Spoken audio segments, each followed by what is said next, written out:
नमस्कार, आपके साथ मैं स्मिता शर्मा हूं। ये समय है प्रश्न पूछने का, जवाब मांगने का, हिसाब मांगने का, दिशा तय करने का। पूछिए तीखे सवाल, क्योंकि ये है प्रश्न का।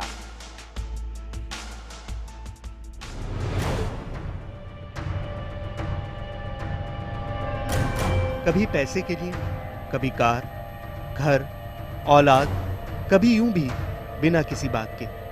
देश में दहेज के नाम पर हजारों बेटियों को जला दिया गया, जहर दे दिया गया, मार दिया गया। इस दानव को काबू में करने के लिए एक कानून आया, दहेज विरोधी कानून। इस कानून के बाद यकीनन लोगों में खौफ बढ़ा, हजारों केस हुए, हजारों गिरफ्तार हुए। लेकिन इसका एक और पहलू है, बहुत से बेगुनाह भी इस सख्त कानून के शिकार हुए। 33 साल पहले सख्त बनाए गए इस कानून पर अब सुप्रीम कोर्ट ने दिया है अहम फैसला। गिरफ्तारी का आदेश सिर्फ मजिस्ट्रेट देगा। ये भी देखा जाएगा कि क्या गिरफ्तारी इतनी जरूरी है। कोर्ट ने माना है कि ये कानून पति के रिश्तेदारों को परेशान करने का आसान हथियार बन गया है। Lakhs and lakhs FIR file हो रही हैं इस तरीके के केसेस में, लेकिन और कन्विक्शन रेट्स लेस देन 15% है, तो ये ग्रॉसली मिसयूज किया जा रहा है। हर पॉइंट पर इमीडिएट अरेस्ट जो होती है ये गलत बात है। मेयर एलिगेशन पर अरेस्ट नहीं होते, मटेरियल का इकट्ठा करके अरेस्ट सब्सिक्वेंट होते हैं। लेकिन महिला संगठनों की माने तो ये फैसला दहेज पीड़ित महिलाओं को इंसाफ दिलाने में और देरी करेगा। प्रश्नकाल में आज चर्चा इसी पर, दहेज विरोधी कानून का बेजा इस्तेमाल और सुप्रीम कोर्ट का अहम आदेश। तो भारत में दहेज लेना या देना कानूनी अपराध है। अगर कोई व्यक्ति दहेज लेते या देते पकड़ा जाता है तो उसे कम से कम 5 साल की कैद और 15,000 रुपए तक का जुर्माना हो सकता है। लेकिन इसके बावजूद दहेज दिया और लिया जाता है, और इसी दहेज को लेकर घरेलू महिलाओं से लेकर पढ़ी लिखी आधुनिक महिलाओं तक को दहेज प्रताड़ना का शिकार होना पड़ता है। महिलाओं को इसी प्रताड़ना से बचाने के लिए दहेज विरोधी कानून को और भी ज्यादा मजबूत बनाया गया। इसमें आईपीसी की धारा 304B और 498 जोड़ी गई। धारा 304B के तहत अगर विवाह होने के 7 साल के भीतर दहेज की वजह से महिला की मृत्यु होती है तो आरोपियों को कम से कम 7 साल की सजा से लेकर उम्र कैद तक हो सकती है। वहीं धारा 498A के तहत दहेज के लिए परेशान किए जाने पर पीड़ित महिला खुद पुलिस स्टेशन में इसकी शिकायत कर सकती है, जिसके बाद पुलिस बिना किसी सबूत और गवाह के आरोपियों को गिरफ्तार कर सकती है। लेकिन सुप्रीम कोर्ट की माने तो पिछले कुछ सालों से इसी धारा का गलत इस्तेमाल हो रहा है, और सुप्रीम कोर्ट के मुताबिक अब यही कानून ससुराल पक्ष को प्रताड़ित करने का आसान हथियार बन गया है। तो आज यही है प्रश्नकाल का विषय, सुप्रीम कोर्ट का आदेश, दहेज विरोधी कानून में बिना जांच गिरफ्तारी नहीं। और इसी से पैदा होता है आज का सवाल, क्या दहेज विरोधी कानून का दुरुपयोग होता है? तो आप हमेशा की तरह अपनी राय हमें एसएमएस के जरिए भेज सकते हैं। टाइप कीजिए PKP अगर आप हमारे सवाल से इत्तेफाक रखते हैं। अगर आपका जवाब नहीं है तो टाइप कीजिए PKP N और भेज दीजिए इसे 51818 पर। तो मेरे और आपके सवालों का जवाब देने के लिए प्रश्नकाल में हमारे साथ एक विशेष पैनल मौजूद है। स्टूडियो में हमारे साथ सहोदर संस्था के अध्यक्ष शोनी कपूर हैं, जो खुद भी दहेज प्रताड़ना के एक मामले में फंसाए जा चुके थे। साथ ही सुप्रीम कोर्ट की वकील मिहिरा सूद भी मेरे साथ स्टूडियो में ही मौजूद हैं। इसके अलावा दिल्ली से जुड़ रही हैं पूर्व IPS अधिकारी और समाजसेवी डॉक्टर किरण बेदी। लेकिन चर्चा को शुरू करने के पहले हम दर्शकों के सवाल इसमें शामिल करेंगे। दिल्ली से कमलेश पांडे ने आज के विषय पर अपनी राय दी है। सुनते हैं कमलेश ने क्या कहा है। ये जो दहेज विरोधी कानून है, इसके बारे में सिर्फ इतना कहना है कि इसका लगभग 20% तो दुरुपयोग हो रहा है, जिसमें महिलाओं द्वारा भी अपने पतियों का उत्पीड़न किया जाता है। बाकी 80% तो ठीक है। वहीं इलाहाबाद से एडवोकेट ओम प्रकाश द्विवेदी ने फोन पर अपनी राय दी है। सुनते हैं ओम प्रकाश की बात। आज जो सुप्रीम कोर्ट ने निर्देश दिया उसका हम स्वागत करते हैं, लेकिन एक प्रश्न चिन्ह है, कहीं ऐसा न हो कि पुलिस इस आदेश को कहीं ढंग से ना ले और दोषियों पर कोई कार्रवाई ना हो। चिंताएं भी हैं इस पर। मुंबई से अंकिता पारिक ने अपना सवाल किया है। सुनते हैं क्या है अंकिता का सवाल। सुप्रीम कोर्ट के फैसले के बाद डाउरी के जो जेन्युइन केसेस होते हैं उनमें जांच के नाम पर विक्टिम को इंसाफ मिलने में देरी नहीं होगी। मेरा अगर मैं आपसे शुरू कर सकूं, हमारे किसी एक दर्शक ने कहा कि भाई 20% मिसयूज होता होगा, लेकिन 80% तो कम से कम केसेस शायद सही होते होंगे। आप कैसे देखती हैं इस पूरे मामले को? जी, मैं जो सुप्रीम कोर्ट ने कहा है, जो इस केस में कहा है, वो मैं नहीं जानती कि इस केस के क्या फैक्ट्स हैं, लेकिन जो जनरल स्टेटमेंट्स कहे हैं कि ज़्यादातर मिसयूज होता है, ये जो हाउसवाइफ्स परेशान करने के लिए करते हैं, इससे मैं बिल्कुल सहमत नहीं हूँ। पहली बात, जो कितना मिसयूज होता है, और दूसरी बात कि जितने केसेस में मिसयूज होता है उसकी उसका कारण क्या है और उसके बारे में क्या करना चाहिए। तो पहली बात जो है कितना मिसयूज होता है। सुप्रीम कोर्ट कहती है और आप लोगों के जो व्यूअर्स थे कैमरा पे वो भी कह रहे थे कि कन्विक्शन रेट बहुत लो है। तो ये बहुत गलत तरीका है एक कानून को देखने का, कानून को जांच करने का, क्योंकि पहली बात तो ये कानून का जो डेटरेंट इफेक्ट होता है वो मेजर नहीं कर पाता, उसकी कोई वो अंदाजा नहीं दे पाता कि कानून के होने से कितने लोगों ने ऐसा काम दहेज मांगने का या दहेज मांगने के बाद कुछ क्रूअल्टी करने का कुछ नहीं किया। जो डेटरेंस होता है वो मेजर नहीं हो पाता। तो एक कानून की जब ऐसे हम एनालाइज कर रहे हैं कि कितना अच्छा है कितना बुरा है, ये बात कन्विक्शन रेट्स में नहीं आती। और दूसरी बात, कन्विक्शन जब नहीं होता किसी केस में तो बहुत वजह होते हैं कन्विक्शन ना होने में। जरूरी नहीं है कि हर एक केस में फॉल्स कंप्लेंट है या कोई दुरुपयोग हो रहा है। आप पॉइंट्स जो रेस कर रही हैं डॉक्टर किरण बेदी, आप कैसे मानेंगी? क्योंकि एक हमारे दर्शक ने यह भी पूछा कि भाई ऐसा तो नहीं कि इस रूलिंग के हवाले से अब पुलिस जो है आगे कार्रवाई करने से ही जो है हिचकिचाहट नजर आए उनमें, और जैसा मिहिरा कह रही है कि अगर कन्विक्शन नहीं होता है, जरूरी नहीं क्योंकि वो झूठा कंप्लेंट है इसलिए कन्विक्शन नहीं हो पाया, कोई और वजह भी हो सकती है। डॉक्टर किरण बेदी, आपको मेरी आवाज मिल रही है? जी शोनी, आप खुद चूंकि आप इसे आप झेल चुके हैं, लेकिन एक अब आपकी केस को जहां हम समझ सकते हैं कि आपका दर्द क्या रहा होगा, इस तरीके से महिलाएं जो ज्यादातर जिनके लिए ये बनाई गई हैं, क्या उनके लिए कहीं डिसएडवांटेजेस तो नहीं हो जाएगा पूरा? देखिए, इस बारे में मैं आपको ये कहना चाहूँगा, सुप्रीम कोर्ट का जो आज जजमेंट आया है इसमें 41A के जो अमेंडमेंट है CRPC में, उसको पूरी तरह से लागू करने की बात की गई है। इसके अलावा इसमें कुछ नहीं है, ऐसा कुछ नहीं है कि इसमें अरेस्ट होगा ही नहीं। इसमें लिखा गया है कि अरेस्ट क्यों होगा, किन स्थितियों में होगा और किन परिस्थितियों में नहीं होगा। हाँ, अब ये जरूर है कि उसमें ये लिखा गया है कि अब कंप्लेंट करते ही अरेस्ट नहीं होनी चाहिए। अब मैं दूसरी बातों पे आ जाता हूँ। क्या इससे महिलाओं के प्रति जो अपराध है वो बढ़ जाएगा? नहीं बढ़ेगा। क्यों नहीं बढ़ेगा? क्योंकि अरेस्ट तो हो ही सकती है, ऐसा तो नहीं है कि अरेस्ट नहीं हो सकती है। अरेस्ट हो सकती है, पुलिस वाले को जो है रीजन लिखने हैं कि उसे एक्यूज को क्यों अरेस्ट करना है। अगर उसको वो रीजन लिखता है और मजिस्ट्रेट उसे सही पाता है तो मजिस्ट्रेट डिटेंशन का और अरेस्ट का ऑर्डर दे सकता है। तो इसमें ऐसा कहीं नहीं लिखा है कि अब अरेस्ट होगी ही नहीं। इसमें सिर्फ अरेस्ट किन स्थितियों में हो सिर्फ उसको लागू किया गया है। लेकिन पुलिस पर दबाव बनाने का जो चांसेस है मिहिरा, वो भी तो ज्यादा बढ़ जाएगा ना कि भाई आप ऐसी वजह ना लिखें जिससे मजिस्ट्रेट आपको ऑथराइजेशन ना दे। इसमें दो बातें हैं जो मैं पहले कह रही थी कि मेरा दूसरा जो पॉइंट था कि दुरुपयोग हो रहा है तो किस कारण से हो रहा है। बिल्कुल वही बात मैं शूनी जी ने कहा है कि अगर पुलिस बिना सेक्शन 41 के माने अरेस्ट कर रही है या ऐसा, तो दुरुपयोग महिलाओं की वजह से नहीं हो रहा है, दुरुपयोग पुलिस की वजह से हो रहा है। तो ये देखना चाहिए कि अगर हम इसको रोकना चाहते हैं इस कानून के दुरुपयोग का, तो हमें कहां कहां इंटरवीन करना है।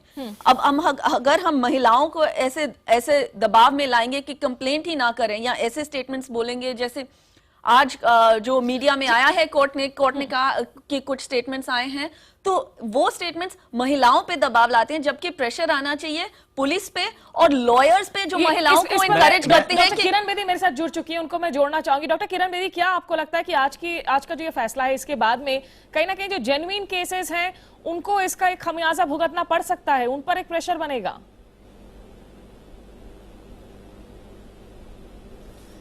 हाँ, अगर ये जजमेंट को सही तरीके से पुलिस ना समझे, क्योंकि ये पुलिस की पावर्स के इंसाफ करने में कोई नहीं रोकती, न्याय करने में कोई नहीं रोकती, अच्छी सही अरेस्ट सबूतों के आधार पर कोई नहीं रोकती, लेकिन अगर पुलिस इसको दूसरे एंगल से ले जाएगी तो महिलाएं जरूर परेशान हो सकती हैं, डिले हो सकती है अरेस्ट जिसमें एविडेंस जा सकता है। तो मैं ये समझती हूँ ये सिर्फ हर अरेस्ट जो है एक निगरानी मांगती है। मैं तो ये कहूंगी अरेस्ट के टाइम उस वक्त सबूतों पर एक एनजीओ को भी शामिल कर लें, एनजीओ को पार्टनर बनाएं अपनी इस गिरफ्तारी में, ताकि आपको एक सबूत भी मिले कि आपकी जो, क्योंकि आफ्टर ऑल गिरफ्तारी एक न्याय के लिए है, इंसाफ के लिए है, क्राइम प्रिवेंशन के लिए है, किसी को पीड़ित करने के लिए नहीं है, क्योंकि एक तरफ एक्यूज है और एक तरफ विक्टिम है। हम ये अरेस्ट विक्टिम के हक के लिए है, एक्यूज के हक के लिए नहीं है, लेकिन विक्टिम के हक में होते हुए एक्यूज को भी अन्याय ना मिले ताकि सबूत हो।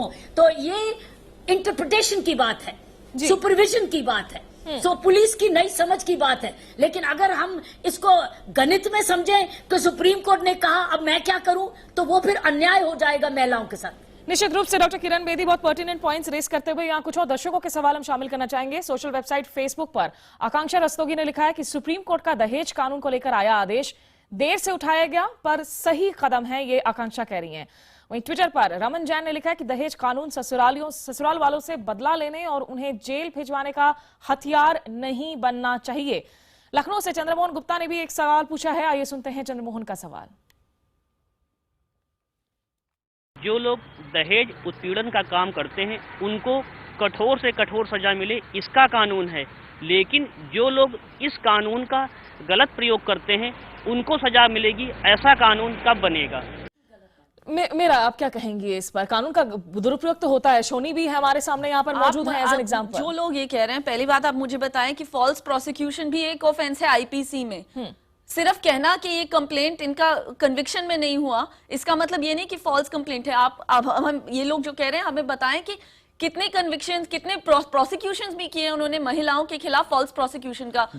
नहीं किए होंगे और बहुत ही कम कन्विक्शन मिलेगा। तो सिर्फ कहना कि कंप्लेंट इनका कन्विक्शन में नहीं बदला, इसका मतलब ये नहीं कि फॉल्स कंप्लेंट है। तो ये माइंडसेट बिल्कुल चेंज करना चाहिए, क्योंकि हम सब जानते हैं, लेकिन अगर फॉल्स कंप्लेंट होता है तो उसके खिलाफ कार्रवाई आईपीसी में इतने प्रोविजन है फॉल्स कंप्लेंट के लिए। मेरा ठीक कह रही है, आईपीसी के अंदर प्रोविजन है, 182 है, 211 है, कोर्ट भी आदेश कर सकती है, पुलिस अफसर भी कार्रवाई कर सकता है। परंतु होता क्या है? होता यह है कि जब एक आदमी बरी होता है तो वो उसको लिखा जाता है कि prosecution has failed to prove the case. मेरे केस में लिखा था prosecution has miserably failed to prove the case. अब इसमें ये कहीं नहीं लिखा है कि द प्रोसिक्यूशन इज फॉल्स। अब उसके लिए मुझे फिर से मेरे को फिर से, जैसे मैं 5 साल एक मुकदमे में उलझा रहा, मुझे एक नई न्यायिक प्रक्रिया से जाना पड़ेगा। और दूसरी बात, इसमें जो एक्यूज्ड है वो केस नहीं कर सकता। 182 की पावर लिमिटेड है, पुलिस भी केस कर सकती है। 211 की पावर लिमिटेड है, सिर्फ कोर्ट इसका आदेश दे सकता है। मैं एज ए एक्यूज्ड जो बरी हो गया हूं, मैं चाहकर भी उस औरत के अगेंस्ट केस नहीं कर सकता जिसने मेरे ऊपर झूठा केस किया है। पर ये तो प्रोसेस है कि अगर पुलिस को लगे, अगर कोर्ट को लगे, कोर्ट जो ये बात सुन रही है, अगर कोर्ट को लगे कि ये फॉल्स प्रोसिक्यूशन है, ना कि बस एक प्रोसिक्यूशन जो एक स्टैंडर्ड ऑफ एविडेंस है, जो स्टैंडर्ड ऑफ इसी बात को मैं आगे बढ़ाता हूं, इसी बात को आगे बढ़ाता हूं। अगर अरेस्ट के लिए भी पुलिस को लगे, जैसे कह रहे हैं कि अगर पुलिस या कोर्ट को लगे, तो अगर ये आदेश आ गया जिसमें कहा कि कोर्ट को या पुलिस को लगे कि अरेस्ट आवश्यक है तभी अरेस्ट किया जाए, तो इसमें क्या गलत है? तो मुझे इस आदेश से कोई मुसीबत नहीं। डॉक्टर बेदी, मिहिरा और शोनी जिन बातों को यहाँ पर रेस कर रहे हैं, लेकिन उससे ये भी सेंस आता है कि भाई जो दारोमदार है केस को साबित करने का, वो सिर्फ पीड़िता का को नहीं है, उसमें एक पुलिस की अलग भूमिका है, न्यायपालिका की अलग भूमिका है, अलग अलग संस्थान है। ऐसे में 498 में आपको लगता है कि खामियां हैं और आज जो ये रूलिंग आया है वो उन खामियों को दूर करने में मददगार साबित होगा या उन खामियों को कहीं ना कहीं और बढ़ावा देगा?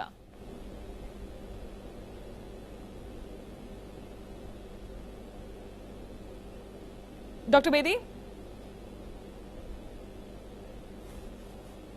हाँ जी, आपका क्वेश्चन क्या है जी? नहीं, ये जो तमाम जो खामियां हैं, आपको लगता है कि 498 में अगर आपने कहा कि भाई अगर उसको मिस इंटरप्रेट करे आज के इस फैसले को, तो फिर बहुत मुश्किल हो सकती है जेन्युइन केसेस में। लेकिन क्या आप ये भी मानेंगे कि हाँ, डाउरी एक्ट में खामियां हैं और आज की जो रूलिंग है उन खामियों को दूर करने में मददगार साबित होगा या दिक्कतों को और बढ़ाएगा? मैं आपको ये एक बात और बताना चाहती हूँ कि जब ये 498A आया था तब घरेलू हिंसा कानून 2005 नहीं था, और डाउरी भी एक घरेलू हिंसा में आती है और वो बहुत सरल है और वो दोनों को न्याय देता है, क्योंकि वो दोनों को सुनता है। पब्लिक में जनरल अवेयरनेस घरेलू हिंसा कानून के बारे में नहीं है। मैं आशा करती हूँ कि through media domestic violence act 2005 के बारे में बताया जाए कि जब भी ये डिमांड शुरू होती घर में घरेलू हिंसा की या ये डिमांड ऑफ डाउरी की, वो डोमेस्टिक वायलेंस कोर्ट में जाए, ना कि पुलिस के पास जाए। उसमें गिरफ्तारी भी नहीं तुरंत बनती, लेकिन मीडिएशन हो सकती है, नोटिस दोनों को जा सकता है और उसमें कचहरी दोनों को सुनती है। इसलिए पुरुष ये नहीं कह सकता कि मेरी सुनवाई नहीं हुई। ये अवेयरनेस पुलिस को भी देनी चाहिए कि आप FIR 498 खींचते हैं, आप सीधा डोमेस्टिक वायलेंस कोर्ट में भी जाएं, उसमें गिरफ्तारी के बिना न्याय शुरू हो सकता है, दोनों की न्याय। उसमें मीडिएशन बड़ा इंपॉर्टेंट है, उसमें पता चल जाता है झूठ कौन बोल रहा है और सच कौन बोल रहा है, और उसमें फैसले भी हो जाते हैं। और अगर देखते हैं कि वहां वाकई में क्रिमिनल क्रूरल्टी हुई है तो कोर्ट रेफर कर सकती है पुलिस को। तो मैं समझती हूँ हमको पब्लिक को अवेयर करना चाहिए कि घरेलू हिंसा कानून का इस्तेमाल करो जैसे ही डाउरी की डिमांड शुरू होती है, क्योंकि घरेलू हिंसा है, ये डिफाइंड है एज डोमेस्टिक वायलेंस। तो ये अगर हम लैदा करेंगे तो ये जो कोर्ट वाली प्रॉब्लम है वो गिरफ्तारियां की परेशानी कम हो जाएगी, और ये कमियां जो आप कह रहे हो कानून में ये प्रोसीड कर जाएगा। लेकिन फिर भी मैं आपको बताना चाहती हूँ doctor Bedi, on the flip side जब आप मीडिएशन की बात करते हैं, खराब है तो खराब। डॉक्टर बेदी जब आप मीडिएशन की बात करते हैं, ऑन द फ्लिप साइड हम सिर्फ शहरी औरतों की बात नहीं कर रही हूं, मैं उस भारत की भी बात कर रही हूं जो हमारे मेट्रोपॉलिटन सिटीज से बाहर है, जिन औरतों के लिए शायद इस कानून में चेंजेस किए गए थे। क्या उन औरतों पर दबाव बनने के चांसेस ज्यादा नहीं हो जाते जब आप गिरफ्तारी के क्लॉज को आप हटाती हैं शुरुआत में कि नहीं पहले मजिस्ट्रेट तय करे कि भाई गिरफ्तारी हो या नहीं हो? क्या उस महिला पर दबाव बनने के चांसेस ज्यादा होंगे? नहीं, मैं सिर्फ ऑप्शंस को खोल रही हूं। ये हर केस एक जैसा नहीं होता है। किसी केस में 100% क्रूअल्टी है तो 498 बनती है, मैजिस्ट्रेट भी रेफर कर सकता है। तो यहाँ पुलिस इमीडिएटली एक्शन ले सकती है। देखो, हर गिरफ्तारी नियत है। अगर गंदी नियत है तो आप अन्याय करेंगे, अगर सही नियत है तो न्याय करेंगे, और कहीं भी आप डिफेंड कर सकते हैं सही नियत को। और अगर गलत नियत है तो वो खुल जाएगी बात। तो इसलिए मैं ये कहूंगी कि हमको जनरल अवेयरनेस करने चाहिए कि महिलाओं के लिए 2 कानून है, 498A भी है जो बहुत ज्यादा क्रूअल्टी है, और आपके पास घरेलू हिंसा कानून है जिसमें आपकी दोनों की सुनवाई हो सकती है, और उसमें फैसला भी जल्दी हो सकता है और सिविल मामला भी हो सकता है। तो मैं ये समझती हूँ, ये मैं अवेयरनेस की बात कर रही हूँ, मैं कोई दरवाजा बंद नहीं करना चाहती। मैम, आपके सवालों पर हम मीरा की भी रिएक्शन लेंगे, लेकिन नागपुर से बिजनेसमैन योगेश है, उन्होंने फोन पर अपनी बात कही है। सुनते हैं योगेश का क्या कहना है। 498 केस जब भी दर्ज होता है तो उसके लिए सबसे पहले इसकी इन्वेस्टिगेशन होनी चाहिए। इन्वेस्टिगेशन होने के बाद ही एफआईआर होनी चाहिए, और एफआईआर होने के बाद तुरंत इमीडिएट जो भी होता है, यदि ये सही है या गलत है तो डायरेक्ट जज के पास केस जानी चाहिए। इसमें क्या करते हैं पुलिस वाले, इतना फीमेल तो मिसयूज करती है इसका 498 का, वो उल्टा पुलिस वाले भी सामने वालों को हरेसमेंट करते हैं। वहीं अलीगढ़ से भी बिजनेसमैन विनय जैन ने फोन पर अपना सवाल पूछा है। जो लड़की वाले शादी करना चाहते हैं तो माँ बाप और लड़के का परिवार उनके लिए सब कुछ है। शादी होने के बाद लड़की प्रताड़ित अगर माँ बाप को या भाइयों को करती है और वो शिकायत करते हैं तो उनकी कहीं कोई सुनवाई नहीं है। लड़की धमकी दे तो सुनवाई नहीं है। परिवार कल्याण केंद्र उसमें कोई सुनवाई नहीं है आदमी की जो है नहीं सुनवाई है, ये कहना है इनका। लेकिन मुंबई से कनिका श्रीवास्तव ने भी अपना सवाल पूछा है। डाउरी लॉ का ज्यादा इस्तेमाल सिटीज में होता है जबकि इसकी ज्यादा जरूरत रूरल एरियाज में है। तो सुप्रीम कोर्ट का क्या ये फैसला कोई बदलाव ला पाएगा? शोनी, जो सवाल मैं भी पूछ रही थी कि भाई हम सिर्फ इंडिया के मेट्रोपॉलिटन शहरों की बात नहीं कर रहे हैं, जिन औरतों को एम्पावर करने के लिए चेंजेस की बात की जा रही थी, उन पर कैसे असर पड़ेगा इस मामले का? देखिए, मैं आपसे एक छोटी सी बात करता हूं। ये जितनी भी रूलिंग आई है, इससे पहले भी रूलिंग्स आई हैं जिसमें अरेस्ट को रोका गया, दिल्ली में मेडिएशन सेल बनाए गए, CAW सेल बनाए गए, आंध्र प्रदेश में कंपाउंडेबल है। इन सब के साथ मतलब कि जब भी मैं देखता हूं तो मेरे को ये लगता है कि मर्ज बढ़ता गया जब जैसे जैसे दवा की। इस कानून का ये कानून जो है अब रिडंडेंट हो चुका है, क्योंकि 498 का केस मजिस्ट्रेट दर्ज करा सकता है protection women under domestic violence act के अंदर। मजिस्ट्रेट ऑर्डर कर सकता है, अगर उसे लगता है कि क्रुएल्टी हुई है, दहेज मांगा गया, तो वो 498 का केस दर्ज करने की ऑर्डर कर सकता है। तो इसका मतलब ये है कि ये एक रिडंडेंट कार्रवाई है। जिस चीज के लिए लड़की डोमेस्टिक वायलेंस कोर्ट में जाती है, उसी चीज के लिए वो पुलिस अफसर के पास जाती है।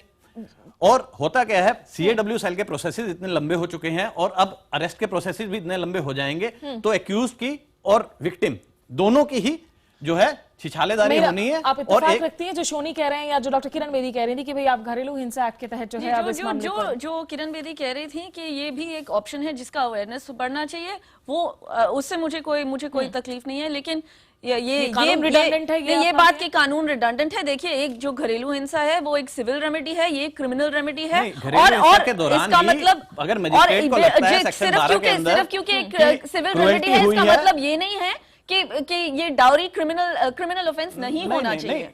डाउरी क्रिमिनल ऑफेंस ही रहना चाहिए। मेरा सिर्फ ये कहना है कि जब मजिस्ट्रेट एम्पावर्ड है कि वो आदेश कर सकता है कि इसमें 498, 406 की FIR दर्ज की जाए। जब मैं सेक्शन 12 की एप्लीकेशन एक औरत लगाती है और उसके अंदर लिखती है कि मेरे साथ दहेज रिलेटेड हिंसा भी हुई है, मेरे पास प्राइमा फेसाई ये एविडेंसेस हैं या प्राइमा फेसाई मेरे पास ये गवाह हैं, मजिस्ट्रेट कह सकता है जी इसमें जाके 498, 406 की एक मुकदमा दर्ज कर लिया जाए। पहली बात और ये क्रिमिनल केस होगा, ये एक सेपरेट केस होगा और क्रिमिनल केस होगा, ये सिविल केस नहीं होगा उस समय। ये हमारे जो क्रिमिनल जस्टिस सिस्टम है इसके बिल्कुल खिलाफ है कि आईपीसी में एक ऑफेंस है, उसके लिए कंप्लेंट कराने के लिए पहले मुझे किसी और एक्ट में जाना पड़ेगा, घरेलू हिंसा एक्ट, फिर जब उसमें मेरा केस प्रूव होगा तब इसमें आके मेरे ये ऐसा कोई ऐसा हमारे क्रिमिनल जस्टिस सिस्टम में भी कुछ खींचेगा तो नहीं। प्रोसेसेस होते हैं। जिस प्रोसेस की हम बात कर रहे हैं, चर्चा कर रहे हैं स्टूडियो में डॉक्टर किरण बेदी, कहीं वो उसे और ज्यादा पेनफुल तो नहीं कर देगा विक्टिम के लिए इस पूरी प्रक्रिया को? और क्या 498 को आप रिडंडेंट मान रही हैं आज की तारीख में, जैसा कि शोनी कह रहे हैं?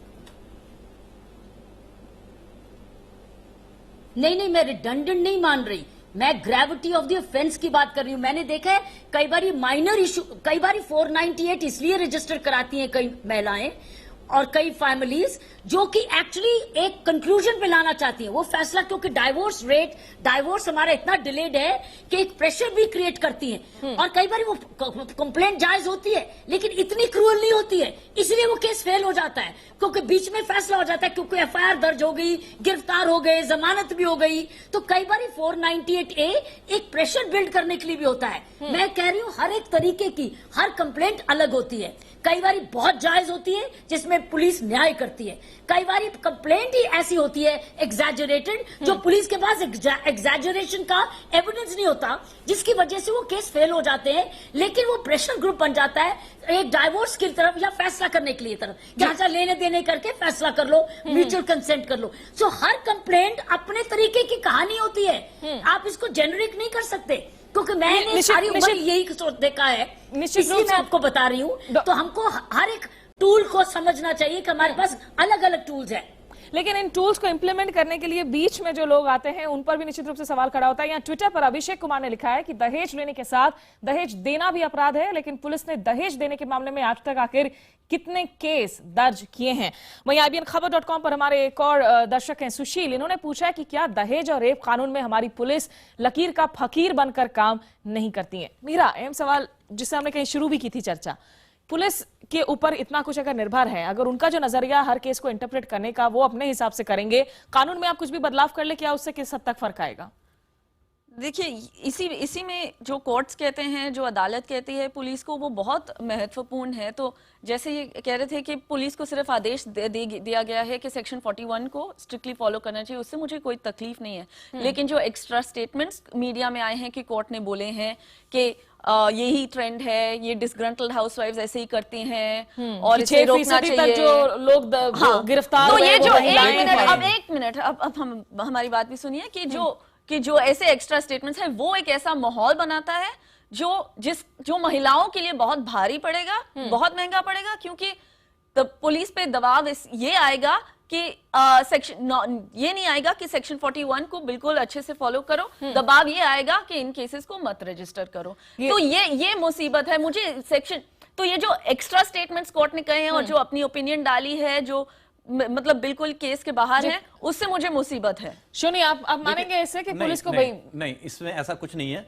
ये कॉग्निजेबल ऑफेंस है। पुलिस को अगर लड़की की कंप्लेंट है तो मुकदमा दर्ज करना ही पड़ेगा, उसके बाद वो अरेस्ट करे या ना करे, इसके बारे में ये सुप्रीम कोर्ट ने कहा है। इसमें ऐसा कहीं नहीं है कि मुकदमा दर्ज ही ना करो, मुकदमा कॉग्निजेबल केस है, वरना 156(3) में जाके वो मुकदमा दर्ज करा सकते हैं। लेकिन अभी तक एक जो प्रेशर बना हुआ था पुलिस पर कि भाई एक औरत अगर आपके पास आ रही है कंप्लेंट के साथ, आप जाके कार्रवाई करें। अब अगर आप इस तरह का जो प्रेशर था वो काफी शहरों में और काफी स्टेट्स में पहले ही खत्म हो चुका है। दिल्ली के अंदर जैसे CAW सेल है, हरियाणा, पंजाब, यूपी, सब जगह CAW सेल बन चुके हैं, बिहार झारखंड को छोड़ के।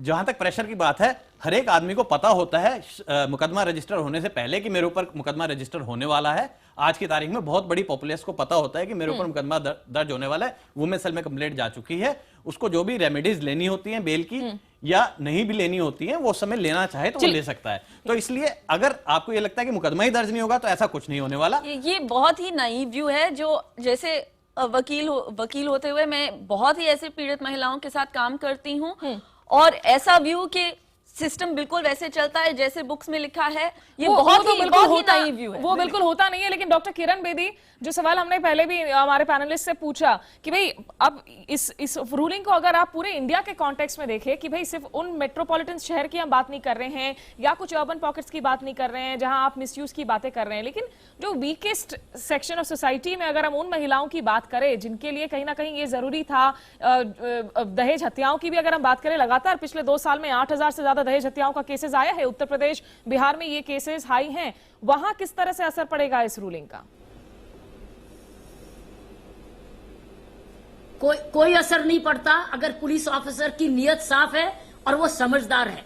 गिरफ्तारी उसका अधिकार भी है और कर्तव्य भी है, और तुरंत गिरफ्तारी और सही गिरफ्तारी उसका कर्तव्य है। वो उसको सही कर्तव्य करने में के लिए कोई लीगल रोक नहीं है। उसको अपनी केस डायरी में पूरे सर्कमस्टांसेस लिखने चाहिए कि मैंने इसको अर्जेंटली क्यों किया और इसके लिए क्यों जरूरी है। कोई नहीं, ये न्याय के बात लिए से बिल्कुल कानून सहमत हूं उसका कि साथ अगर देगा। पुलिस वाले की कानून नियत उसका साथ बिल्कुल नहीं ठीक देगा है जो अन्याय करे, और वो बिल्कुल ईमानदारी से काम करेगा तो इस तो कोई मुसीबत नहीं आएगी। मुझे प्रॉब्लम इस बात से है कि ऐसा होता नहीं है। वो जो अगर इफ्स एंड बट्स जो जुड़े हुए हैं निश्चित रूप से वो ज्यादा जरूरी हम सारी जिम्मेवारी पुलिस पे डाल दें तो ये कोई अच्छी बात नहीं है। लेकिन वो कानून को अगर कानून मिसयूज हो रहा है, अगर अरेस्ट हो रहे हैं बिना किसी वजह के, तो ये प्रॉब्लम पुलिस की है, महिलाओं की नहीं है। ऐसा नहीं है कि महिलाओं को कंप्लेन नहीं करना चाहिए। 15 सेकंड्स में ये प्रॉब्लम इस वक्त प्राइमरीली पुलिस की है या कानून के शक्ल सूरत की है?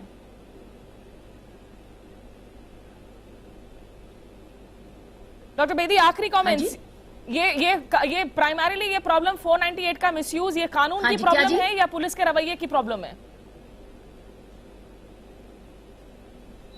अरे ये दोनों की प्रॉब्लम है। एक तो जो झूठी कंप्लेन लेके जाते हैं, एग्जैजरेट करके जाते हैं और फिर राइट मांगते हैं कि करो एफआईआर दर्ज, और उधर दूसरी तरफ है जो कि बिना सबूत दिए खुशामद करने के लिए सिफारिश के आधार पर गलत गिरफ्तारी करते हैं। जी मैम, वक्त की कमी है मैम, बिल्कुल दोनों की प्रॉब्लम है, वक्त की कमी है, झूठी ना लेके जाए और साथ में पुलिस भी ना करे। चलिए, निश्चित रूप से यहाँ पर जो है ये कोई आसान इसका समाधान निकलेगा ऐसा नजर नहीं आ रहा है। और डॉक्टर किरण बेदी, मीरा सूद, शोनी कपूर, आप तीनों का बहुत बहुत शुक्रिया हमारे साथ जुड़ने के लिए।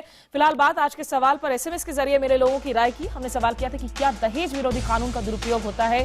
अभी तक मिले जवाबों के मुताबिक में 90% लोगों ने हाँ में जवाब भेजा है, जबकि 10% लोगों को लगता है कि उन्होंने ना में जवाब भेजा है। लेकिन याद हो कि जब हम एसएमएस वगैरह की भी बात करते हैं, यहाँ पर शायद काफी हद तक अर्बन पॉकेट्स रिफ्लेक्ट करे, रूरल पॉकेट्स किस हद तक रिफ्लेक्ट हो रहे हैं। और ये जो अगर मगर का सवाल है, गलतियां कानून में भी हो सकती हैं। इसका मतलब ये नहीं कि आप कानून को पूरी तरीके से मिटा दें, और पुलिस का जो रवैया है उसको भी निश्चित रूप से सुधारने की बेहद जरूरत है ताकि आप कानून को ठीक तरीके से लागू कर सकें।